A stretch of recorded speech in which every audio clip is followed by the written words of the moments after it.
Welcome to tasty ക്യൂൻസ്.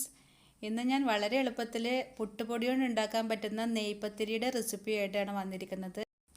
കണ്ടോ, നല്ല പോളയൊക്കെ ആയിട്ട് നല്ല കറക്റ്റ് ആയിട്ട് വന്നിട്ടുണ്ട്. അതിന് ആവശ്യമായത് 2 ഗ്ലാസ് പുട്ടുപൊടിയാണ് നമുക്ക് വേണ്ടത്. അതിലേക്ക് നമുക്ക് ആവശ്യത്തിന് ഉപ്പ് ചേർത്ത് കൊടുക്കാം.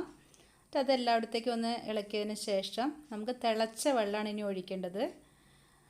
വെള്ളം തിളപ്പിച്ചിട്ട് അതൊഴിച്ച് നന്നായി ഒന്ന് ഇളക്കി കൊടുക്കാം.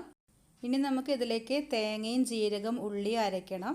അപ്പോൾ 1 ഗ്ലാസ് തേങ്ങ ചിരകിയതും അതിൻ്റെ കൂടെ ഞാൻ ഉള്ളി, അതായത് സവാള, ഒരു ചെറിയൊരു സവാള കട്ട് ചെയ്തത് ഇതിൻ്റെ കൂടെ ചേർത്ത് ഒന്ന് ചതച്ചെടുക്കണം. ഈ ഉള്ളിയും പിന്നെ പെരിഞ്ജീരകം, ഒരു 2 ടീസ്പൂൺ പെരിഞ്ജീരകമാണ് ഞാൻ ചേർത്തിരിക്കുന്നത്. ഇതെല്ലാം കൂടി ഒന്ന് ജസ്റ്റ് ഒന്ന് ചതച്ച പോലെ ആക്കിയിട്ട് നമുക്ക് ഈ പൊടിയിലേക്ക് ചേർക്കണം. അപ്പോൾ ഞാൻ കുറച്ചും കൂടെ വെള്ളം ചേർത്തു. ആ വെള്ളത്തിനൊരു കുറവ് തോന്നി. നമ്മുടെ ആ കുഴയ്ക്കാനായിട്ടുള്ള ആവശ്യത്തിനുള്ള നമ്മൾ വെള്ളം ചേർക്കണം കേട്ടോ. അത് ഒഴിക്കുമ്പോൾ നമ്മൾ തിളച്ച വെള്ളം ഒഴിക്കുക. പിന്നെ പിന്നീട് നമുക്ക് വേണമെങ്കിൽ ചൂടുവെള്ളം ഒഴിച്ചാലും മതി. നമുക്കിതൊന്ന് മൂടി വയ്ക്കാം ഒരു 5 മിനിറ്റ് നേരത്തേക്ക്. പിന്നെ നമുക്ക് ഈ തേങ്ങ, ജീരകവും ഉള്ളിയും കൂടി ചതച്ചെടുത്തതും കൂടി നമുക്ക് ഇതിലേക്ക് ചേർക്കണം. അങ്ങനെ പിന്നെ നമുക്ക് വീണ്ടും ഒന്നും കൂടെ നന്നായി കുഴച്ചെടുക്കണം. എല്ലാം കൂടി നന്നായി കുഴയ്ക്കുമ്പോൾ കുറച്ച് ബുദ്ധിമുട്ടുണ്ട്.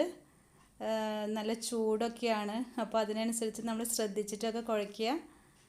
നല്ല ചൂടോടെ തന്നെ കൈയൊക്കെ കുറച്ച് പൊള്ളും. എന്തായാലും കുഴപ്പമില്ല, നല്ല ടേസ്റ്റാണ് ഉണ്ടാക്കി കഴിക്കുമ്പോൾ. നമുക്ക് പിന്നെ ഈ മാവിനെ ഓരോ ഉരുളകളെ ആക്കിയിട്ട് മാറ്റി വയ്ക്കാം. അപ്പോൾ അത് എളുപ്പമാണല്ലോ ഉണ്ടാക്കാൻ, പരത്താൻ വേണ്ടിയിട്ട്. എന്നിട്ട് ഒരു കല്ലിൽ, ഈ മാർബിളിൻ്റെ കല്ലില്ലാത്തവർക്ക് ഒരു ഷീറ്റിലും പരത്തിയെടുക്കാം കേട്ടോ. എണ്ണ തൂവിയിട്ട് കുറച്ച് കട്ടിയിൽ തന്നെ നമ്മൾ പരത്തിയെടുക്കണം.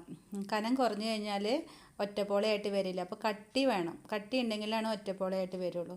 അപ്പോൾ ഇതുപോലെ കൈകൊണ്ട് പ്രസ് ചെയ്ത് സൈഡൊക്കെ ഒന്ന് ഷേപ്പ് ചെയ്തിട്ട് നമുക്ക് പരത്തിയെടുക്കാം. അങ്ങനെ ഞാൻ കുറച്ച് പരത്തിയൊക്കെ റെഡിയാക്കി വെച്ചിട്ടുണ്ട്. നമുക്ക് ചൂടായ എണ്ണയിൽ മൊരിയിച്ചെടുക്കാം. എണ്ണ നല്ല ചൂട് വേണം. ഒന്ന് പതഞ്ഞിങ്ങനെ വന്ന് ഈ പദം മാറുമ്പോൾ ഒറ്റപ്പോളയായിട്ട് മുകളിലേക്ക് പൊങ്ങി വരും. അപ്പോഴാണ് നമ്മളത് മറിച്ചിട്ട് കൊടുക്കേണ്ടത്. അപ്പോൾ നന്നായിട്ടിത് പൊങ്ങിയൊക്കെ വരുന്നുണ്ട്. നമുക്കിത് മറിച്ചിട്ട് കൊടുക്കാം. അങ്ങനെ മറിച്ചിട്ടു.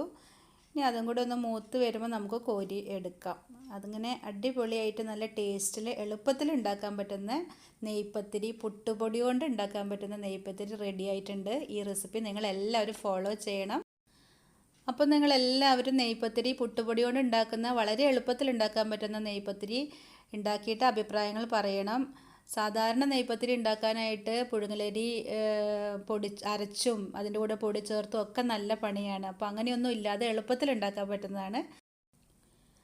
അപ്പോൾ വീണ്ടും പുതിയൊരു റെസിപ്പിയുമായി കാണുന്നത് വരേക്കും ഞങ്ങളുടെ ടേസ്റ്റി ക്യൂൻസ് നിങ്ങൾ സബ്സ്ക്രൈബ് ചെയ്യാത്തവരുണ്ടെങ്കിൽ സബ്സ്ക്രൈബ് ചെയ്യണം, ഷെയർ ചെയ്യണം, കമൻറ്റ് ചെയ്യണം, ലൈക്ക് ചെയ്യണം.